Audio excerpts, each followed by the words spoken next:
ஒரு பொம்பளையே அந்த கட்சியை வந்து நாங்கள் அழிக்கணும்னு தான் நினைக்கிறாங்களே தவிர செல்ஃபிஷ், அவங்க ரொம்ப செல்ஃபிஷ்.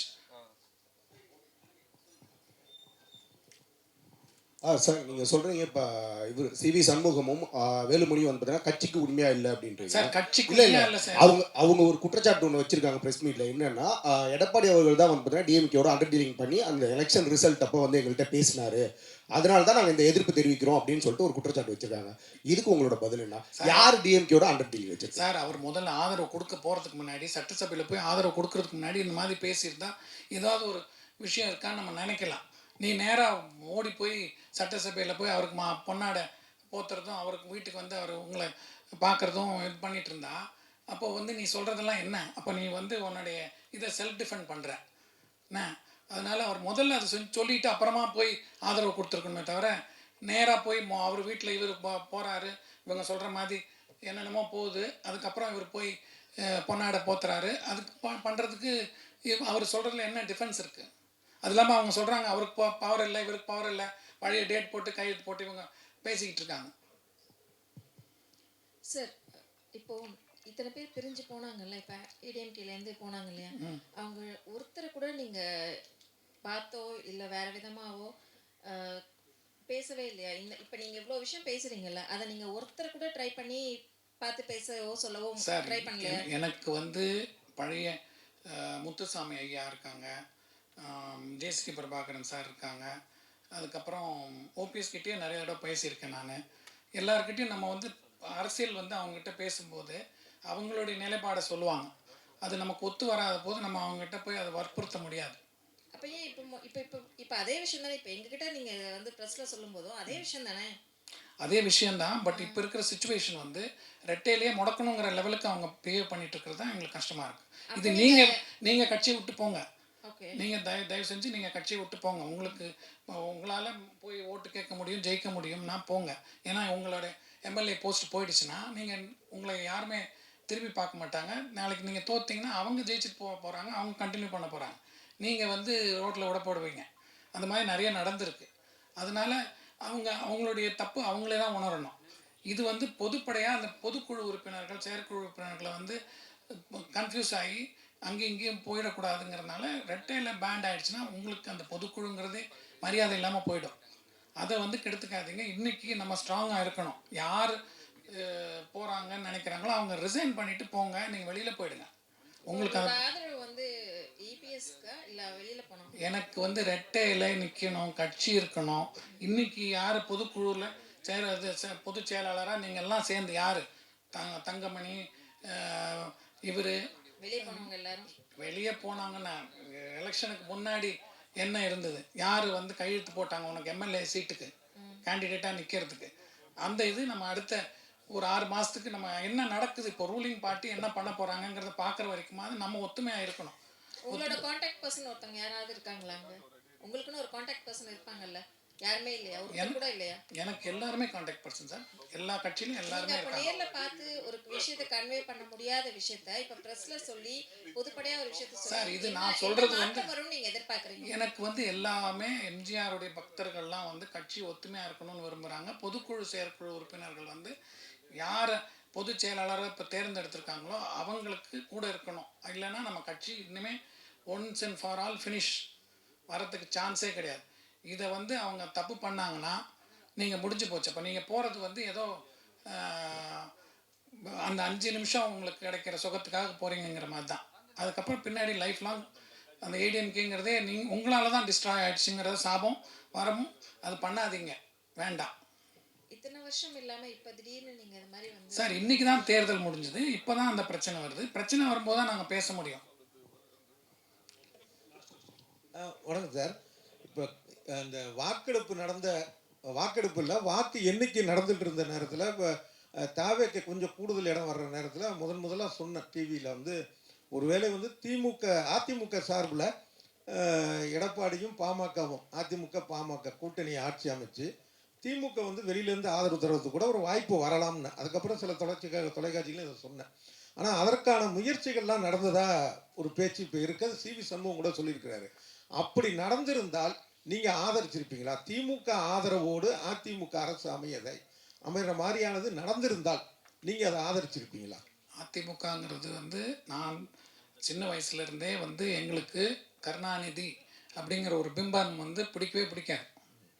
என்ன எங்கள் அப்பாவெல்லாம் அவர் ரொம்ப ஆசையாக எந்த காலத்துலேயுமே எங்கள் அப்பா பேர் சொல்லி கூப்பிடுவார். மணி மணின்னு சொல்லுவார்.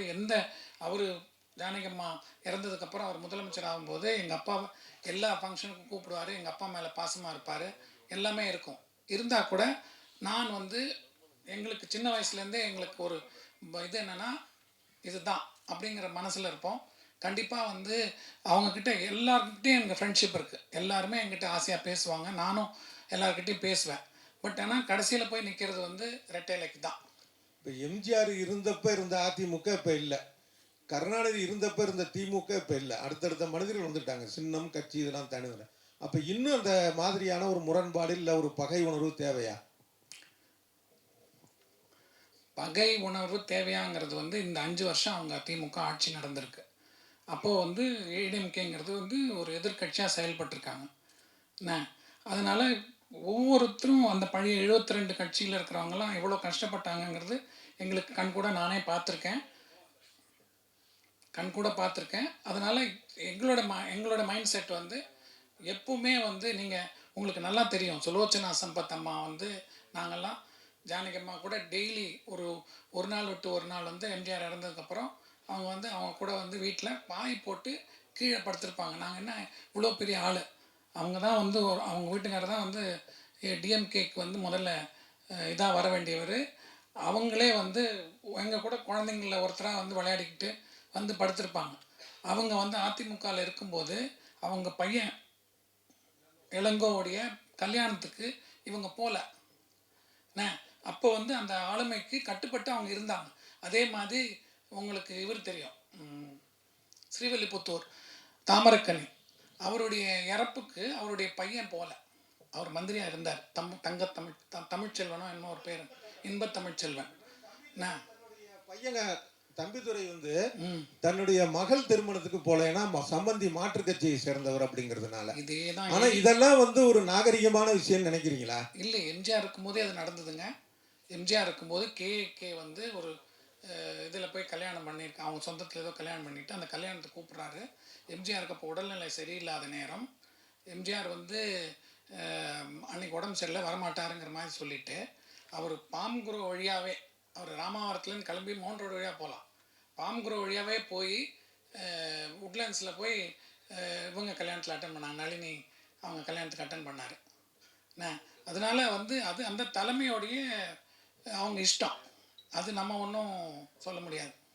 சார், சிவி சண்முகம் சாரை வந்து முதலமைச்சர் ஸ்டாலின் சார் பார்க்கறதுக்கு முன்னாடி ஒரு சோஃபா ஒன்று போச்சு. அது பெருசாக பேசும் பொருளாக தான் எல்லாருமே சொல்கிறாங்க. இல்லை சார், நான் சொல்லிடுறேன். சோஃபா ஒன்று போச்சு. அது வந்து உதயநிதி ஸ்டாலினும் வந்து குறிப்பிட்டு சொன்னார். ஸோ வந்து காசுக்காக விலை போயிட்டாங்களா எல்லாருமே? சார் அது எனக்கு தெரியல சார். திருமாவளவன் அவர் வீட்டில் கூட அவர் பார்க்க வராரு.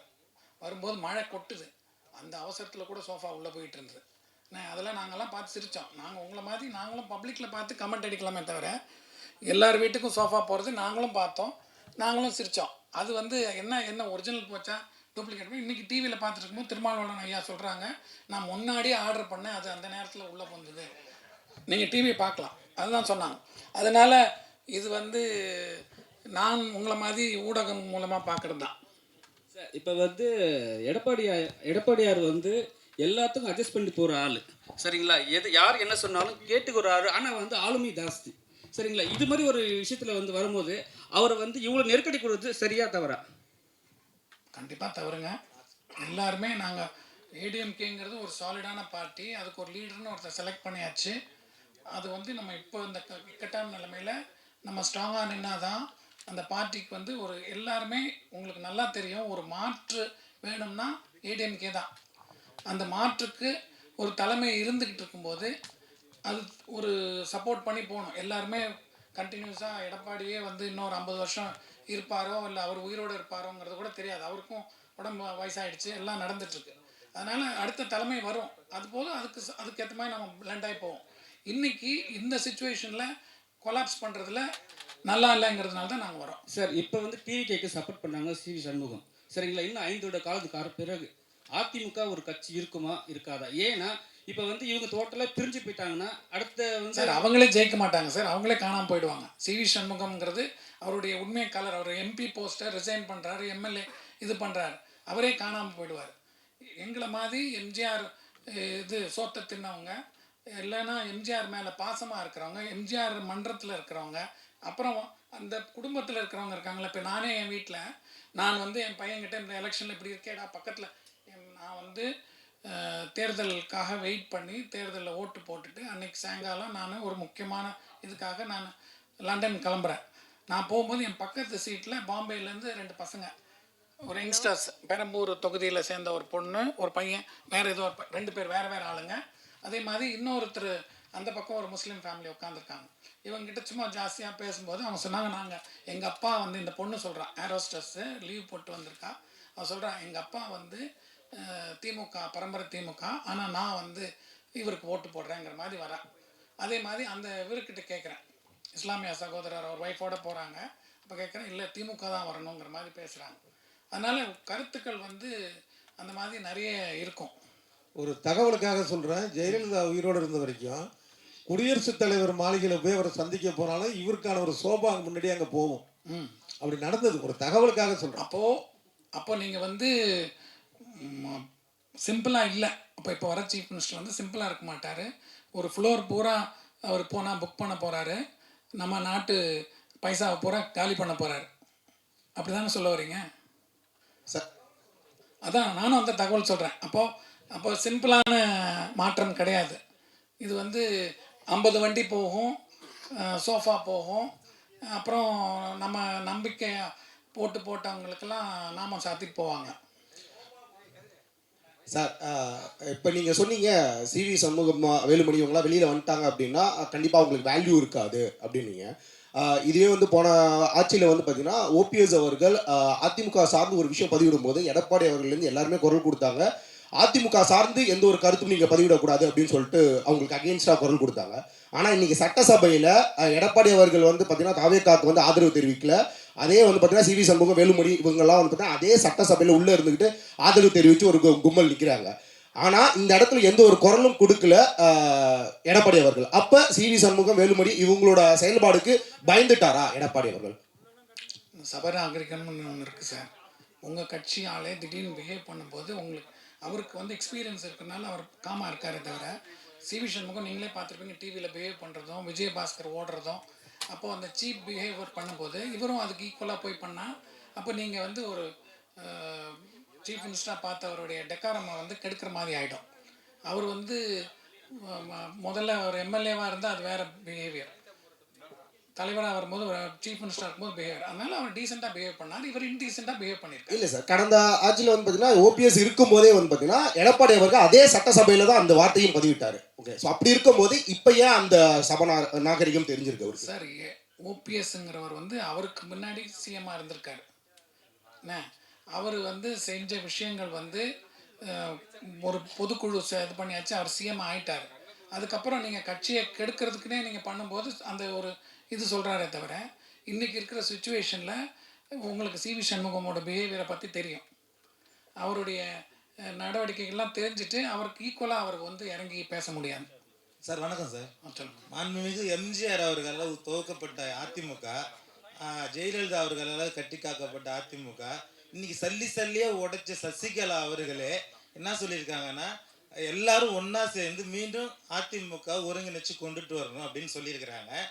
அது நடைமுறை சாத்தியமா? நீங்கள் ரெட்டலையை வந்து எப்படி காப்பாற்ற போகிறீங்க? இதுக்கப்புறம் உங்களோட நடவடிக்கை என்னவா இருக்கும்? சார், நான் தான் முதல்ல அவர் கேட்கும்போதே சொன்னேன், அவர் கேட்டபோதே சொல்லிட்டேன். சசிகலா வந்து முதல்ல இத்தனை பேர் கேண்டிடேட்டு நின்று ஓட்டை பிரித்ததே தப்பு.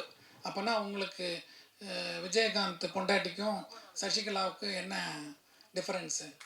உங்களுக்கு என்ன காசு கிடைக்குதோ, என்ன சீட் கிடைக்குதோ அங்கங்கே ஓடுற மாதிரி போயிட்டு இருந்தாங்கன்னா, அப்போது சசிகலா வந்து ஆப்போசிட்டில் இருக்கிறவனுக்கு நீங்கள் ஆதரவாக செஞ்சீங்கன்னா, அப்போ நீங்கள் என்ன ஒன்றுபட்டது? இப்போது இவரும் சொல்கிறது மாதிரி தானே இருக்குது. சண்முகம் வந்து தொட்டிலும் ஆட்டி விட்டுட்டு புள்ளையும் கிள்ளி விட்டுட்டு அழறது பேசுறதில்ல, என்ன நியாயம் இருக்குன்ற அது மாதிரி இந்த அம்மாவும் ஒதுக்கப்பட்டவங்க, இவங்க வேண்டான்னு முடிவு பண்ணிட்டாங்க.